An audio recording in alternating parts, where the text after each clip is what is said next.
After a deluge of rain over our state, two state lawmakers are trying to figure out ways to keep more water of future storms from leaving us. Good evening and thanks so much for joining us for 12 News at 6. I'm Caribe Devine. And I'm Mark Curtis. Water conservation efforts are crucial to making sure that we survive the long-term drought.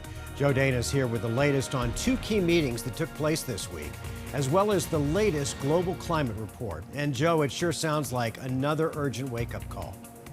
Absolutely, Mark. And think of it this way. Climate experts say we will see longer stretches of drier conditions here in the Southwest, making water capture during these storms all that much more important. Today, Congressman Ruben Gallego met with state water officials calling for an all-hands-on-deck approach to secure Arizona's water future. And yesterday, Governor Katie Hobbs' new climate resiliency team huddled with ASU drought experts about ideas to conserve more, including an idea to expand an existing dam.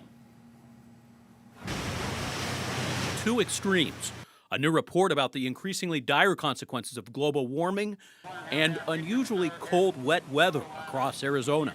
What people need to separate is the effects of weather and long-term climate. Simply having a cool winter or a wet winter does not counteract what we know about the long-term change that's caused by global warming. Dave White, director of ASU's Global Institute of Sustainability and Innovation, is a lead climate researcher for the Southwest. His data, part of the new climate report released by the UN's Intergovernmental Panel on Climate Change. Among the findings, it is unequivocal that human influence has warmed the atmosphere, ocean, and land more than 1 degree. We are not on track to limit warming to 1.5 degrees Celsius, a threshold that will cause extinctions and mass migrations of people worldwide. We need deep, rapid, and sustained reductions in greenhouse gas emissions, and technology to reduce harmful CO2 emissions must be mainstreamed. This is what we call the decisive decade.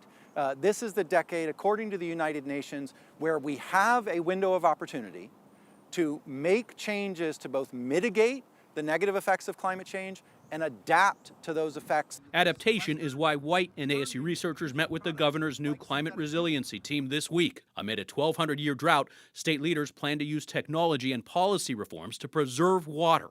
One idea, enlarge Bartlett Dam on the Verde River. It would mean during large rainstorms like this, less water would leave the valley. And that will be what will effectively be a new water supply for the greater Phoenix area. So many consequences of climate change to consider. So little time. We do have time, but that window of opportunity is closing and we need to take decisive action. And the Kyle Center for Water Policy also tells me all the rain and snowpack in the upper Rockies this year gives us a little more time to adapt to long-term challenges. The center's director says, though, this doesn't change the fact we face a hotter, drier future. Back to you.